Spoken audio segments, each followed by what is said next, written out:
पर कर्मों ने जाल बिछाया। क्या साधु ग्रस्त क्या बाल वृद्ध बस कोई न बचने पाया है।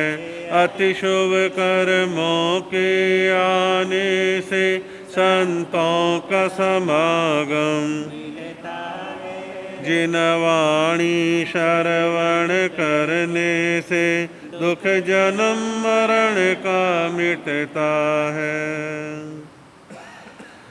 अहिंसा एवं करुणा के अवतार श्रवण भगवान महावीर के पावन पुनीत चरणों में सादर कोटि कोटि वंदन अभिनंदन।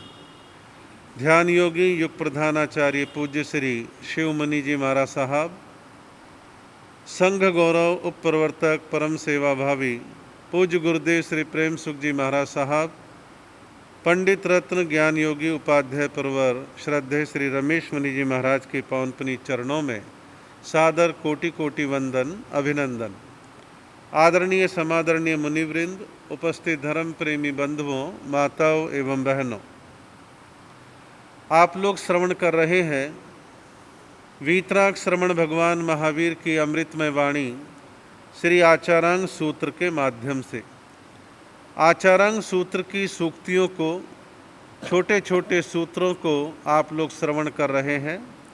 उसी क्रम में आगे कन्या सूत्र के माध्यम से कहा है, नाना गमो मच्चू मुहस्स अत्थि।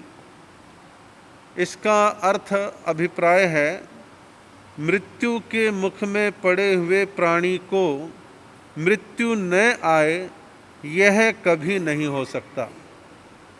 मृत्यु के मुख में पड़े हुए प्राणी को मृत्यु ना आए ये कभी नहीं हो सकता।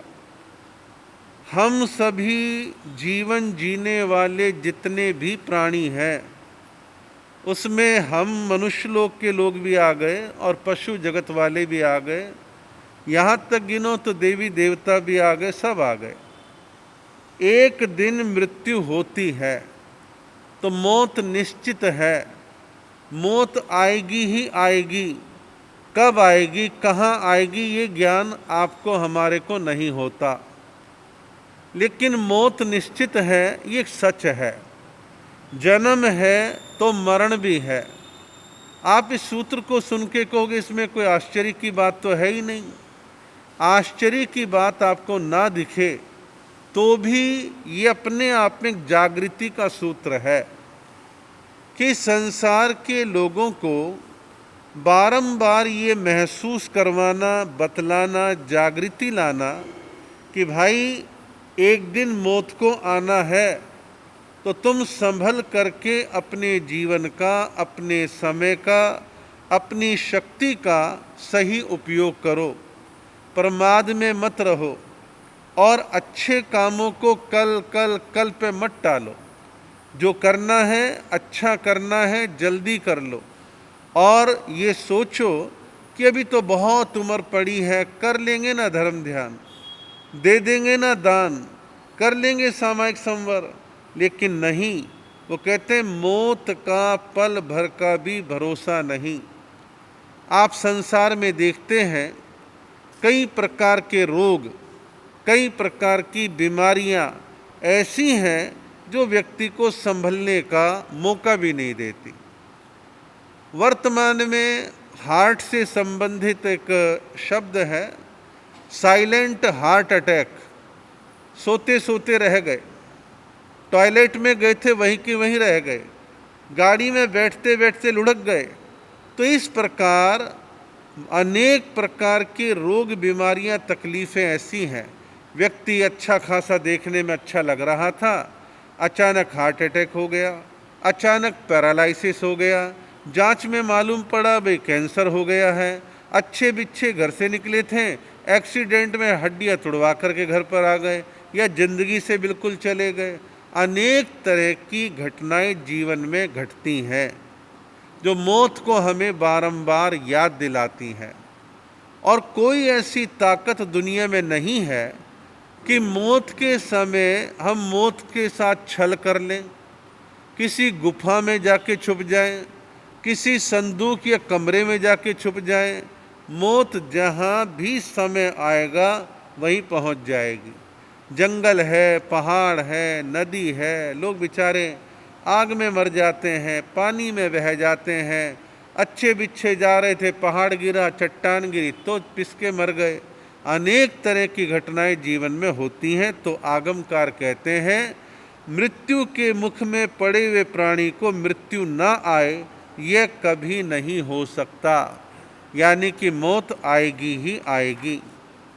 आगे का अगले सूत्र में कहा है वयम पूर्ण एव माइखमो एवं भाषामो एवं परुवेमी एवं पन्नवेमो सव्वे पाणा सव्वे भूया सव्वे जीवा सव्वे सत्ता ने हंतव्वा ने अज्जावेयव्वा ने परिघेतव्वा ने पर्यावेयव्वा ने उद्वेयव्वा इत्थम विज्ञान है नथित्थ दोषो आर्य वयण मेयम।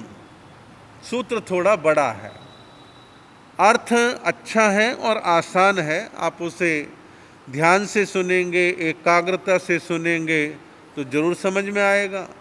तो अर्थ बतलाते कहा कि हम ऐसा कहते हैं, ऐसा बोलते हैं, ऐसी प्रारूपणा करते हैं, ऐसी प्रज्ञापना करते हैं। क्या करते हैं, क्या कहते हैं? किसी भी प्राणी, किसी भी प्राण, किसी भी भूत, किसी भी जीव और किसी भी सत्व को न मारना चाहिए, न उनके साथ अनुचित शासन करना चाहिए, न उनको गुलामों की तरह पराधीन बनाना चाहिए, न उन्हें परिताप देना चाहिए और न उनके प्रति किसी प्रकार का उपद्रव करना चाहिए। उक्त अहिंसा धर्म में, उक्त यानी कही गई अहिंसा धर्म में किसी प्रकार का कोई दोष नहीं है। यह ध्यान में रखिए। अहिंसा वस्तुतः आर्य पवित्र सिद्धांत है। अब देखिए सूत्र में बहुत कुछ कह दिया है। पहले तो मैं आपको 4 शब्दों को थोड़ा सा स्पष्ट कर दूं। यहाँ प्राणियों के लिए 4 शब्द अलग अलग प्रकार से प्रयोग में लिए हैं। प्राण, भूत, जीव और सत्व। प्राण, भूत, जीव और सत्व, इनमें अंतर क्या है? यहाँ क्या कहा गया है? सबसे पहली बात प्राण। प्राण में हम किस किस को गिनेंगे? प्राण में गिनेंगे द्विइंद्रिय, त्रिइंद्रिय और चतुरिंद्रिय। 2 इंद्रिय वाले, 3 इंद्रिय वाले, 4 इंद्रिय वाले जितने भी जीव हैं वो सब प्राण के अंतर्गत आते हैं। फिर आया है भूत। आपका भूत का क्या मतलब है? भूत का अर्थ ये जो डरावने शब्द में लेते ना भूत, वो नहीं है। यह भूत का अर्थ है वनस्पति काय का जितना भी स्वरूप है। वनस्पति काया के लिए यहाँ पर भूत शब्द का प्रयोग किया है। फिर आया जीव। जीव किसको कहा है? तो जीव कहा है 5 इंद्रियों वाले जितने भी संसार में जीव हैं वो जीव की श्रेणी में है। और 5 इंद्रिय वाले कौन कौन से हैं? त्रियंच गति के संपूर्ण जीव जो पंचेंद्रिय में आते हैं वो। फिर मनुष्यों में को गिना है, फिर देवताओं को गिना है, फिर नारकियों को गिना है। तो ये चारों गतियों के पंचेंद्रिय जीवों को जो है जीव के अंतर्गत गिना गया है। फिर कहा है सत्व। सत्व क्या है? सत्व कहा है पृथ्वी काया के जीव और अपकाया, अप यानी पानी से संबंधित पानी के जो जीव हैं वो अपकाया है। और फिर अग्नि, जिसे हम तेजस काय भी कहते हैं, अग्नि के जीव और वायु काया के जीव। तो ये 4 प्रकार के जो है सत्व के अंतर्गत ये जीव आते हैं। तो ये है प्राण, भूत, जीव और सत्व के विषय में। अब आप देखिए इसमें कहा है, पहले कहा कि इन चारों प्राण, भूत, जीव और सत्व के साथ हमें कैसा व्यवहार नहीं करना। कहा कि इनको मारना नहीं चाहिए, इनको नहीं मारना। और दुनिया में कम ज़्यादा मात्रा में इन चारों प्रकार के जीवों का वध, हिंसा, मारने का काम होता है। फिर कहा इन पर अनुचित शासन नहीं करना चाहिए। अनुचित शासन, गलत तरीके से शासन नहीं करना, इनको गुलामों की तरह पराधीन नहीं बनाना, इनको गुलाम नहीं बनाना, और इनके साथ उपद्रव नहीं करना, इनको तंग नहीं करना, पीड़ित नहीं करना, मारना पीटना नहीं, उपद्रव नहीं करना। तो सबसे पहले का मारना नहीं। तो मारने नहीं में देखिए दो चीज़ें हैं, एक तरफ है साधु वर्ग, एक तरफ है गृहस्थी वर्ग। आचार्य सूत्र में मोटे तौर पर जो चर्चा है वो साधु समाज के लिए है, साधुओं के लिए है। तो साधु तो यथासंभव जितना बन पाता है उतना अधिकतम अहिंसा धर्म का पालन करता है। अब गृहस्थ की बात आती है, तो गृहस्थी व्यक्ति जो है इन सभी हिंसाओं में जितनी कम से कम हिंसा करे उतना अच्छा है। जितना बच सकता है हिंसा से, प्राणियों के वध से, उनको सताने से, उनको मारने से, उतना अपने आप को रोकना है, बचाना है। जितना संभव हो उतना प्राणियों के साथ अच्छा व्यवहार करे, उनको नहीं मारे। फिर का अनुचित शासन। अनुचित शासन, एक 8,000 9,000 रुपये महीने में कोई तुम्हारे यहाँ पर नौकरी करता है, घर में करता है, दुकान में करता है, फैक्ट्री में करता है, तो ठीक है आप काम लें, लेकिन आप काम तो लें लेकिन गुलामों जैसा व्यवहार ना करें और उसके ऊपर अनुचित शासन ना करें। 8 घंटे हैं, 8 घंटे काम लीजिए, और बीच में उसके साथ जो है अभद्र व्यवहार करना, छोटे छोटे बहाने लड़ा के उसकी तनख्वाहें काट लेना, उसका शोषण करना, ये अनुचित शासन, गलत शासन है। अब वो आपका नौकर है ना कि गुलाम है, तो उसके साथ अमानवीय व्यवहार नहीं करना, अनुचित व्यवहार जो है नहीं करना। अब गुलामों की तरह काम नहीं करवाना। अब वो गुलाम नहीं है तो ऐसा व्यवहार नहीं करना। और ये बात पशुओं के साथ भी आती है। भाई हम क्या कहते हैं पशुओं के बारे में, ये जंगली जानवर हैं, ये पालतू जानवर हैं। अब पालतू जानवर पालतू है समझ में आता है, लेकिन पालतू जानवर के साथ भी जुल्म करना वो भी अच्छा नहीं है। अब किसी के घर में बैल है, घोड़ा है, गाय है, बात बात में मारना, बात बात में कोड़े मारना। अब जो लोग पशुओं की सवारी करते हैं, तांगा है, बैल ठेला है, पशु को जोतते हैं, ऐसे बेरहमी से मारते हैं कि पूछिए मत। पशु का स्वभाव है, वो स्वस्थ है, वेदना महसूस नहीं कर रहा है। भाई हमें आपको तो लगता है कि हमारे सिर में दर्द है, पेट में दर्द है, हम लेट जाएंगे, डॉक्टर को बताएंगे, घर वालों को बताएंगे, कुछ ना कुछ उपाय करेंगे। वो जानवर कह भी नहीं पाते और आप समझ भी नहीं पाते। तो प्रणाम ये कि लोग बाग इतने स्वार्थी, लालची हो जाते हैं कि उनको बेरहमी से मारते हैं। वो गलत काम है। अब कुत्ता है, गली का कुत्ता है, मान लो भौंक गया, मान लो कोई खाने की चीज़ उठा के ले गया। कुछ क्रूर लोग तो ऐसे होते हैं कि बेरहमी से उनको घेर के मारते हैं। वो चीखते हैं, चिल्लाते हैं, टांग टूट जाती है, आँख फूट जाती है, ऐसा भी जुल्म करते हैं। तो पशुओं के साथ, मनुष्यों के साथ ऐसा कोई भी व्यवहार नहीं करना। मान लो एक नौकर आपके घर दुकान पर अच्छा काम नहीं करता, आलसी है, प्रमादी है, कामचोर है, बहानेबाज है। आपने महीने 20 दिन 2 महीने उसको पहचान लिया, तो 1 महीने की तनख्वाह पूरी होने के बाद हिसाब करके चुकता गए उसे रवाना कर दो। भाई तुम आलसी, प्रमादी हो, मेहनती नहीं हो, कामचोर हो, हर समय मोबाइल में लगे रहते हो और हमें तुम्हारा काम पसंद नहीं, तुम जाओ, हम कोई और नौकर देख लेंगे। तो ऐसा तो आप करने के लिए स्वतंत्र हैं, लेकिन हाथ उठाना, टाइम पे खाना नहीं देना, तनख्वाह काट लेना, इस प्रकार के अव्यवहार उनके साथ भी नहीं करने और उनको परिताप नहीं देना। अब परिताप के कई रूप हो सकते हैं।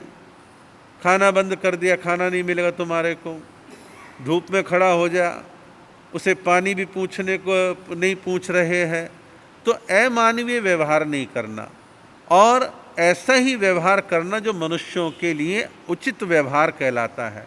अब कहा कि उपद्रव नहीं करना। अब उपद्रव में कई बातें हैं।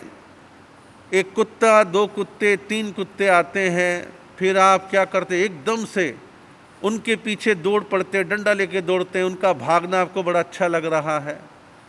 बहुत सारे कबूतर दाना चुग रहे हैं, आपको बड़ा मजा आया, जोर से आवाज़ करी, बेचारे एकदम से उड़ गए। तो इस प्रकार से उपद्रव करना, पीड़ित करना, परेशान करना, और उपद्रव की बात इससे भी आगे जो है, पूरे देश और दुनिया के अंदर ऐसे ऐसे धर्म, राजनीति और जाति के नाम पर लोग बैठे हैं जो उपद्रव करते करवाते हैं, उपद्रवियों का ग्रुप बना लेते हैं और कहते हैं कि फला बस्ती पर आज रात इतने हमला करना है, उन्होंने हमारे धर्म के बारे में ऐसा बोल दिया, हमें तोड़ फोड़ करनी है, आग लगानी है, व्यापारियों ने ऐसा व्यवहार किया, हम पूरे शहर में ऐसा कर देंगे। तो एक साथ सामुदायिक रूप से अनेक लोगों के बीच में रह कर के उपद्रव करना वो गलत है। तो इस प्रकार का व्यवहार अनुचित व्यवहार है, और हमारे बहुत सारे जैन लोगों ने और अहिंसावादी लोगों ने प्राणियों के लिए काम करने के लिए बहुत तरह के सुंदर सुंदर अच्छे अच्छे काम करे हैं। आप देखेंगे दिल्ली के लाल भवन, लाल मंदिर जो बना है दिगंबर समाज का, लगभग मैं समझता हूँ 60-70 साल से कबूतरों के इलाज का, पक्षियों के इलाज का हॉस्पिटल खुला हुआ है। उसको देख कर के दिल्ली में 3-4 खुल गए, अन्य प्रांतों में खुलने लगे। गौशालाएं क्या है, ये भी जीवों को साता पहुंचाने के केंद्र हैं। मनुष्यों के लिए वृद्ध आश्रम बनाना, कोड़ी गृह बनाना। आज देश में एक संस्था है जिसकी पहचान है अपना घर। तो अपना घर संस्था देश के कई जिलों में चलती है, जहाँ लावारिस लोग, जिनको शरीर में कीड़े पड़ रहे हैं, पांव कट गए हैं, घायल पड़े हैं, बेसुध हैं, दिमाग का संतुलन गड़बड़ा गया है, ऐसे लोगों के लिए अपने घर में खाने की, रहने की, सेवा की सब व्यवस्थाएं वो लोग करते हैं। तो हम जितने ज़्यादा संवेदनशील होंगे और अपने सुख दुख की तरह दूसरे का सुख दुख महसूस करेंगे, तो हम किसी भी प्राणी को पीड़ित नहीं करेंगे। अब आप लोग हैं, पानी का प्रयोग आपके जीवन का हिस्सा है, आप नहाते हैं, नहाना आपका अधिकार है, लेकिन विवेक भी आपके पास हो। एक तो अंधाधुंध पानी बर्बाद करना, एक कि भाई ये 10 लीटर 12 लीटर की बाल्टी है, हाफ लीटर में काम चला लूँगा, एक दिन नहाऊंगा, 2 दिन छुट्टी करूँगा। ऐसे भी लोग बाग विवेक बरतते हैं कि पानी का कम से कम उपयोग हो। अग्निकाय की हिंसा को कितना मैं सीमित कर सकता हूँ। तो बहुत तरह के प्रयोग हैं जिनमें जितना जितना विवेक जागता है वो उतना उतना करते चले जाते हैं। लेकिन जगाने के लिए या तो हम इधर से प्रेरणा का वातावरण बनाएं, या आप पढ़ कर के, सुन के, समझ कर के अपने जीवन में आचरण को अच्छा रूप देने की कोशिश करें। तो अनेक प्रकार के प्रयोग आप लोगों को अपने जीवन में अहिंसा के, दया के, करुणा के, शाकाहार के अपनाने भी चाहिए, और औरों को प्रेरणा देने का काम भी आप लोगों को करना चाहिए। तो इस प्रकार के प्रयत्न करें। अंत में इसी सूत्र में कहा है, उक्त अहिंसा धर्म में किसी प्रकार का दोष नहीं है। अब अहिंसा में क्या दोष है, वो तो पूरी तरह से निर्दोष ही है, बल्कि आपकी अहिंसा से औरों को साता मिलेगी, औरों को अच्छा लगेगा, औरों को बहुत अच्छा सुकून महसूस होगा। इससे किसको नुकसान है? किसी को नुकसान नहीं है। अब देखिए पड़ोस में क्या हो रहा है। अमेरिका की सेना के लौटने के बाद तालिबान बंदूकें लेकर के गांव-गांव, नगर-नगर जा रहे हैं और कब्जे कर रहे हैं। ज़बरदस्त लड़कियों की शादियां करवा रहे हैं, स्कूलों से लड़कियों को हटा रहे हैं, स्कूलों को बर्बाद करेंगे और ना जाने क्या क्या जुल्म करेंगे। तो हिंसा कभी भी साताकारी है ही नहीं। तो यहाँ कहा है अहिंसा वस्तुतः आर्य पवित्र सिद्धांत है, और है भी। यदि जीवन में अधिकांश लोग अहिंसा का पालन करते हैं, या समाज में जितनी संख्या अहिंसावादियों की बढ़ेगी, तो निर्भयता का वातावरण बढ़ेगा, अमन चैन शांति का वातावरण बनेगा। पुलिस वाले भी शांति से सोएंगे कि शहर में दंगे फसाद नहीं होते, लोग बड़े शांति प्रिय हैं। आज हो क्या गया, हर गांव शहर का गांव गांव तक पहुंच गया कि हिंदुओं के कट्टरवादी लोगों का ग्रुप है, ये मुसलमानों के कट्टरवादी लोगों का ग्रुप है, ये राजपूतों का कट्टरवादी ग्रुप है, ये पिछड़े लोगों का कट्टरवादी ग्रुप है। उन्होंने हम पे हमला किया तो हम उन पे हमला करेंगे। तो प्रतिशोध बदले की आग दुनिया को झुलसाती है। घृणा द्वेष ये झुलसाता है लोगों को। आवश्यकता है संपूर्ण अहिंसा को अपनाए। गांधी जी ने अपने जीवन में कोशिश करी संपूर्ण अहिंसा को अपनाने की, फिर भी उसके बावजूद हजारों हजारों लोग जो उनके मानने वाले थे, उनमें कुछ लोगों को गर्मी आ जाती थी और प्रतिहिंसा कर देते थे। तो गांधी जी एक बात कहा करते थे, क्योंकि वो सत्य को भी बहुत मानते थे, मेरी ही अहिंसा में कहीं कोई खोट है, मैंने अपने आचरण में कहीं कोई कमी रख दी जिसका असर उन पर नहीं हुआ। ऐसा कहने वाला कोई मिलेगा? आज गांधी को कितनी गाली बक लो, लेकिन गांधी को सही ढंग से पढ़ लो तो मालूम पड़ता है एक अहिंसा पुरुष है, और उसने अच्छे से अच्छे प्रयोग करने की अपने जीवन काल में कोशिश करी। अब नेगेटिव प्रचार करके, और प्रचार तो बहुत पहले से चल ही रहा था, वो दिखने लग गया है, था तो पहले से लेकिन दबा दबा था। शासन दूसरी सरकारों का गुद्दी पकड़ने का काम हो जाता, लेकिन जब अपना शासन है फिर तो नंगा नाच होना ही होना है। तो अब नंगा नाच हो रहा है। दुनिया के जो नौजवान हमारे देश के हैं वो गुमराह हो रहे हैं, और गुमराह होकर के अंट संट लिखना और बोलने का काम लगातार करते हैं। खैर, वो अपना काम करेंगे, अहिंसावादी अपना काम करेंगे। और ऐसा नहीं है कि अहिंसा की आवाज़ सुनी नहीं जाती, अहिंसा तो वैसे ही बोलती है, उसका तो आचरण ही बोलता है। तो इसलिए अहिंसा जीवन का प्राण तत्व है। एक छोटा सा सूत्र कह के अपनी बात को पूरा करूँगा। उवेह एणम बहिया यह लोगम से सब लोगम्मी जे के विन्नु। अपने धर्म से विपरीत रहने वाले, ध्यान से सुनिए, अपने धर्म से विपरीत रहने वाले लोगों के प्रति भी उपेक्षा भाव, मध्यस्थता का भाव रखो।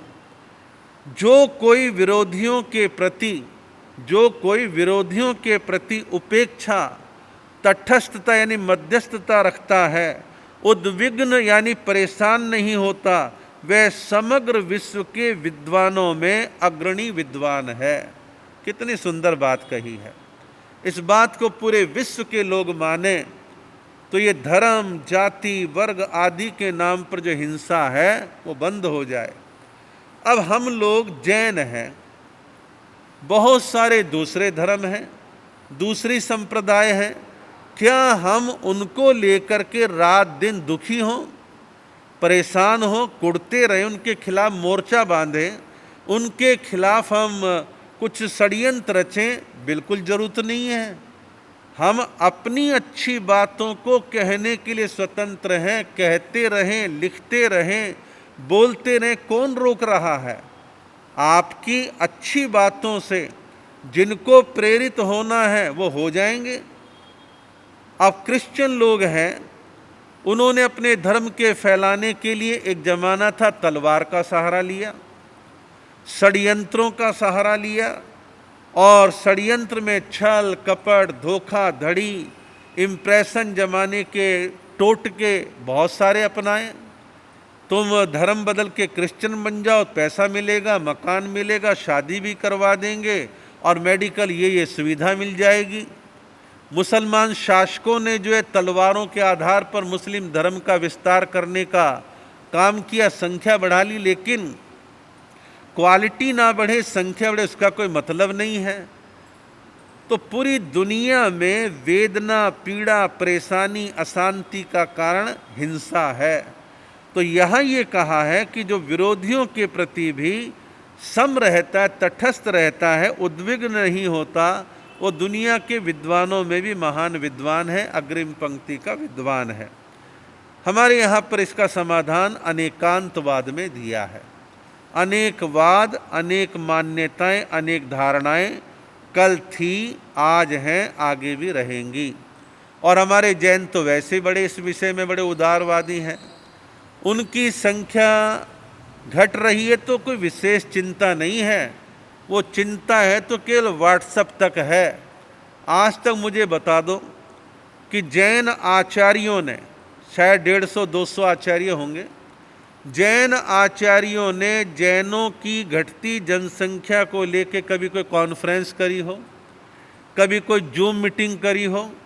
दुनिया भर के चारों संप्रदायों के मंच हैं, जीतो है, भारत जैन महामंडल है, कई शहरों के महासंघ बने हुए, बताओ कभी किसी ने कोई कॉन्फ्रेंस मीटिंग करी हो कि भाई क्या समाधान करें?